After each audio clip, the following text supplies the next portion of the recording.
villain's coming out! Can't take him, we got no room! Wait! Can't!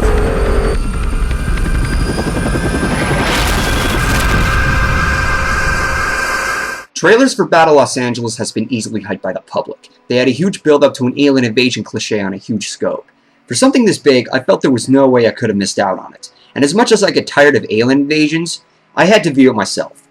So, with something marketed this big, you would expect a roaring good time, right? Was it what I was expecting? Kind of. Of course, it's clearly easy to see how cliché the premise is alone. But was it really epic? Was it deeply in-depth? Unfortunately, no.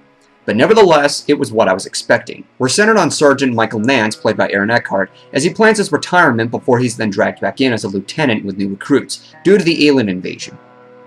While it is a worldwide occurrence, Los Angeles is one of the remaining cities in the world, as the aliens are there to exterminate and massacre the humans to gain natural resources.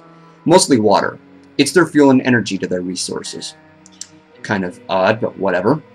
Throughout most of the movie is gunfire and explosions, with some of the shakiest cinematography I've seen on screen. The movie has been also regarded as a cinematic blend of District 9 and Black Hawk Down, the two of which are my favorite movies, but not once does this film level up to either one. You've got the gritty and dirty styles of what District 9 offers, along with tons of military cliches that were also used in Black Hawk Down. I'm not kidding, it's the formula of rookie soldiers who are unexpectedly caught in an all-day and all-night combat. Not to mention when approaching a base, they get ready to get back into battle. Character-wise, there's the rookies who are ranked as leaders, whilst there's an experienced leader who's disrespected due to his faults of lost soldiers and relatives. The list of cliches goes on endlessly. For alien invasions also comes to the design of the aliens themselves. They're mostly faceless stick figures with mechanic materials that are surgically attached to them. The faceless heads lack any source of any scary depth by having no expressions at all.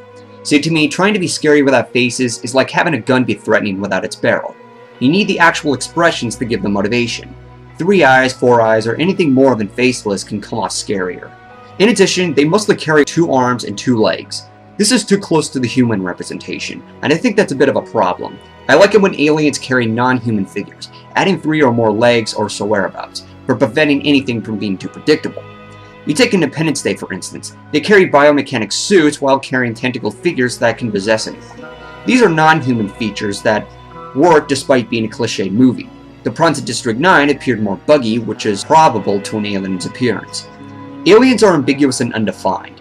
They're so open-minded to what they might represent, and that's what makes these movies themselves entertaining.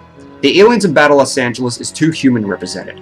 However, I do like the idea of weapons being attached to the bodies. Painfully creepy, but it works. If they had separate weapons and not attached, then they would have been too human-like.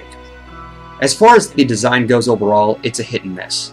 Lastly, I will credit the movie for having some strategic moments, such as cutting open an alien and finding its weak points, but the third act had some incredibly stupid moments that were not well thought out. One was when Michael makes a cliche speech where he says we're going to fight for our lives, which was an incredibly cheap way to set up the finale.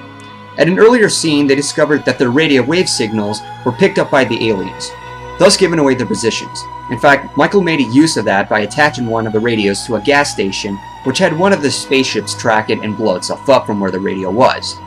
But during the final act, they still carried their radios for communications, and because of that, a soldier was killed in action. Couldn't they have planned another form of communication in advance, such as mirror signals?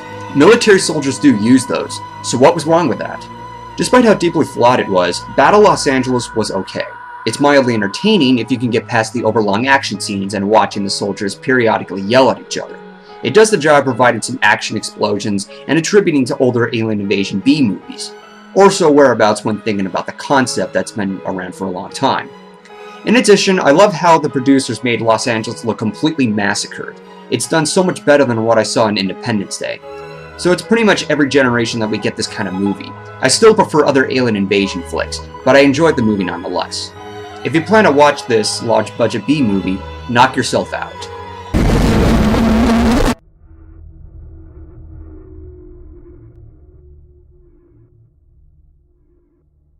To the overall rating, 3 stars out of 5.